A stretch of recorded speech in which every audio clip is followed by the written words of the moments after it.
bismillaahi raxmaani raxiim assalaamu calaykum waraxmatullaahi wabarakaatu kulan wacan oo wanaagsan saaxiibayaal halkani waa qiima t v meel kastoo aad joogtaan iyo si kastoo aad nool maqlaysaan kusoo dhawaada wararkeena maanta qodobada aad ku maqli doontaan haddii aad la qadaro waxaa ka mid ah dibadbax ballaaran oo lagu taageerayo madaxweyne farmaajo oo ka dhacaya degmooyinka gobolka banaadir xilli 17 degmo ee gobolka banaadir ay isugu soo baxeen dad aad u tiro badan oo taageersan madaxweyne farmaajo. Shacabka Soomaaliyeed ayaa waxa ay garab weyn siinayaan dowladda Soomaaliya waxayna si cad uga soo horjeedaan in markaa ra'iisul wasaaruhu uu qabiileeyo qaabka nidaamka doorashooyinka iyo qaabka wax u socdaan. Ra'iisul wasaare Roble waxaa lagu eedeynayaa in uu ka tagay nidaamkii saxda ahaa ee markaa ay ku heshiiyeen dhammaan dhinacyada maamul goboleedyada iyo sidoo kale dowladda dhexe ee federaalka ee doorashooyinka. wuxuuna haatan doonayaa in nidaam gaar ah oo uu garab ku siinayo Cabdiraxmaan Cabdishakuur iyo Xasan Sheekh Maxamuud oo dhisto. waxaana markaa dadku ay u banaanbaxayaa sidii ay u hortagi lahaayeen arrinta sharciga khilaafsan ee ra'iisul wasaare Roble uu ku dhaqmayo iyo xiisada labada dhinac u dhaxaysa. waxaa kaloo barnaamijka idinku soo gudbin doonaa haddii aan lidmo Axmed Macalin Fiqi oo ku dhawaaqay kacdoon lagu duminayo maamulka Galmudug. Fiqi waxa uu ku dhawaaqay koox uu u bixiyay badbaadada Galmudug kuwaas oo abaabuli doono rabshado ka dhan ah maamulka Galmudug. waxaana uu Axmed Macalin Fiqi doonayaa maadaama uu waayay kursigiisii wasiirnimada wasiirka amniga Galmudug sidoo kalena uusan wax rajaa ka qabin kursiga doorashada baarlamaanka aqalka hoose ee haatan uu ku fadhiyo inuu mar kale ku soo bixi karo ayuu doonayaa in maamulka Galmudug uu qaso oo rabshad geliyo isaga oo markaasi ka faa'iideysanaya duruufo gaar ah oo markaasi isaga gaar u ah. faahfaahin ku saabsan ayaa barnaamijkeedii kugu soo gudbin doonaa. ururka uu Axmed Macalin Fiqi ku dhawaaqay uu doonayo inuu Galmudug ku qalqal geliyo. waxaa kaloo barnaamijka idinku soo gudbin doonaa haddii alla qadaro dowladda Soomaaliya iyo ciidanka qalabka sida oo Soomaaliyeed oo jilbaha u aastay kooxda Al-Shabaab oo isku dayay inay weerar ku soo qaadaan magaalada Balcad ee gobolka Shabeellada Dhexe. ciidanka dowladda ayaa ku guuleystay inay kooxdaasi iska difaacaan oo markaa ay maleeshiyaadkii Al-Shabaab ee magaalada soo weeraray qaar ka mid ah gacanta ku dhigaan magaaladiina ay ka badbaadiyaan. haddaba xaalka magaalada Balcad iyo sidii ay wax uga jiraan ayaa barnaamijka idinku soo gudbin doonaa. saaxiibayaal fadlan haddii aad nagu cusub tahay subscribe saar kanaalka gambalaalkana furo si aysan ku dhaafin wararka iyo warbixinada aan ku soo gudbin halkani. mahadsanid. hagaag haddii aan sii gudagalo barnaamijka dibadbaxyo ballaaran oo lagu taageerayo madaxweynaha waddanka Soomaaliya Maxamed Cabdullaahi Maxamed Farmaajo ayaa waxa ay ka dhacayaan magaalada Muqdisho. waxaana dibadbaxyada ay dadku isugu soo baxeen 17 degmo ee gobolka Banaadir. dibadbaxan waxa uu ku soo aadayaa xilli ra'iisul wasaare Roble uu la xirtay kooxaha mucaaradka oo doonaya in waddanka ay rabshad ka dhacdo. kooxaha mucaaradka qaarkood ayaa waxay ra'iisul wasaaraha ugu sacabtumayaan in markaa uu xukuumadda uu haatan hogaamiyo uu kala diro oo isaga waddanka afgembi ku qabsado markaana waddanka uu rabshad galo. dhanka kale dadka sida weyn ra'iisul wasaaraha talada u siinaya ee dhibaatada xoogan magaalada inay gasho doonayo waxaa ka mid ah wasiirka amniga oo haatanba taliskii ciidanka iyo madaxdii maamul goboleedyada marba mid qoorta la gelaya. ra'iisul wasaare Roble iyo madaxweyne Farmaajo ayaana maalmihii u dambeysay waxaa u dhexeeyay khilaaf aad u xoogan kadib markii ra'iisul wasaaraha lagu eedeeyay in uu geysanayo dhulkii ciidanka baddana markaasi looga shakiyay. waxaana ra'iisul wasaaraha lagu amray in uu markaasi baaritaankaas ku socdo uu kasoo garbaxo dhulka lagu haysto inta laga gaarayo arrintaana booskiisii iyo awoodiisii la hakiyay. markii ra'iisul wasaaraha intaas ay soo darsantay waxa uu bilaabay in uu kacdoon ballaaran kiciyo isaga oo markaa garab ka helayo kooxaha mucaaradka qaarkood.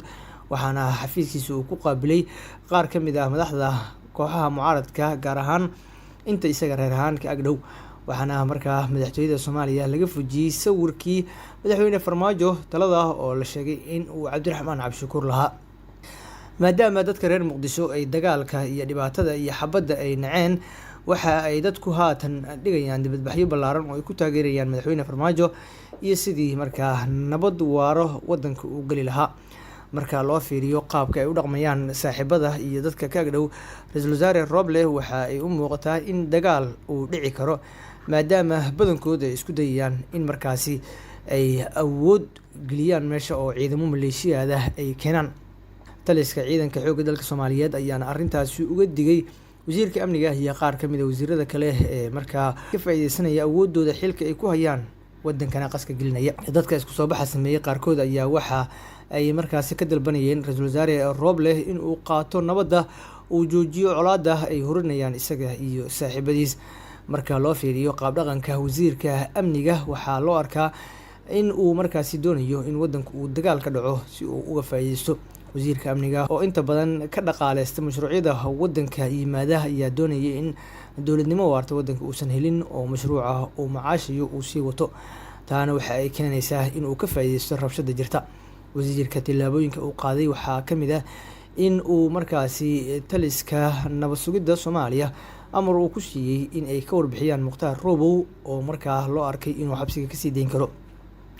Wasiirku sababta uu sidaas u sameynaya waxay ahayd inuu ku xumeeyo maamulka Koonfur Galbeed oo markii khilaafku uu soo baxay la saftay madaxweyne Farmaajo, balse arrintaa waxaa si cad uga hor yimid qaar ka mid ah golaha wasiirada ee ra-iisul wasaare Roble oo ku tilmaamay tillaabada uu qaadayo Cabdulaahi Axmed Nuur in ay tahay mid lagu qalqalgelinayo maamulka Koonfur Galbeed iyo amniga magaalada Baydhabo. Golaha wasiirada qaarkood ayaana si cad uga soo horjeestay amarka uu markaa Cabdulaahi Axmed Nuur dul dhigay taliska nabad sugidda uu ka dalbanayo in ay Mukhtaar Robow arrintiisa meel ku sheegaan. Dadka Soomaaliyeed ee magaalada Muqdisho oo ku dhex nool ayaana arrinka uu markaasi ku dhaqmayo wasiirka amniga si cad uga soo horjeeday oo banaanbaxaasi ku muujiyey qaabka ay doonayaan inay wax u socdaan iyo tillaabooyinka ay doonayaan dadku in doorashada lagu gaaro oo amni iyo nabadgelyo ah. Waa tahay banaanbaxaas madaxweyne Farmaajo lagu taageerayo iyo sidoo kale dadka reer Muqdisho oo aragtidooda dhiibanaya. Haddii aan halkaa u gudubno markaana, Axmed Macalin Fiqi waxa uu ku dhawaaqay kacdoon lagu duminayo maamulka Galmudug.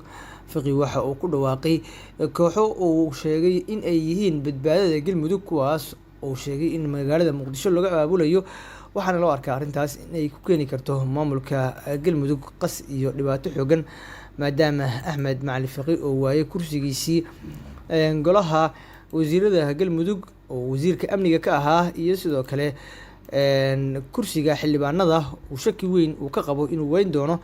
Waxa uu haatan doonayaa in uu rabshad iyo buuq ku kiciyo maamulka Galmudug oo haatan xasilan, wax dhibaato aan qabin.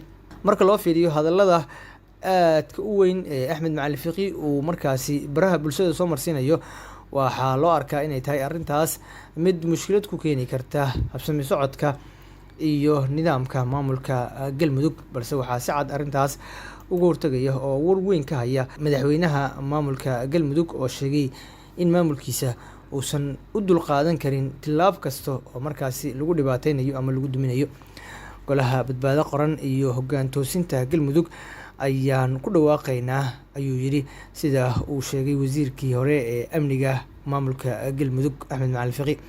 Axmed Fiqi ayaa qoraal uu soo dhigay bartiisa Facebooka waxa uu bulshada reer Galmudug iyo siyaasiyiinta ugu baaqay inay qayb ka noqdaan golahaas oo lagu badbaadinayo maamulka uu markaa sheegay in uu colaad sii horinayo, dhibaatana uu wado. Madaxweyne Qorqor oo isagu hogaamiyo maamulka Galmudug ayuu ku eedeeyay in uu markaasi ka gaabiyey hogaaminta maamulka iyo deegaanada kala duwan ee maamulka Galmudug. Axmed Macalin Fiqi oo markaa soo waayay wasiirkii amniga ee Galmudug sidoo kalena si weyn u taageeray kooxda Ahlusunnah markii ay qaska geliyeen maamulkaas, ayaa haatan doonaya isaga oo ka faa'iideysanaya dadka wax magaratada ah ee aadka u tabarta yar in uu markaa qas ka kiciyo maamulka Galmudug. Fiqi ilaa iyo haatan lama oga sababta uu sidaas u sameynayo, balse dad badan waxay u arkaan in uu yahay nin mar walba jecel rabshada iyo mushkiladda meelaha ay ka dhacdana aad u jecel inuu sii joogo. Axmed Macalin Fiqi oo in badan oo ka mid ah dadka reer Muqdisho ay u yaqaanaan siyaasiga aan xishoodka lahayn ayaa haatan sii xoojinaya oo doonaya inuu xoojiyo rabshad inay ka dhacdo maamulka Galmudug. Ugu dambeyntiina, ciidanka amniga ee Soomaaliya gaar ahaan ciidanka militariga Soomaaliya ayaa waxa ay cashar lama ilaabaan u dhigeen maleeshiyaadka Al-Shabaab oo markaa weerar ku soo qaaday magaalada Balcad.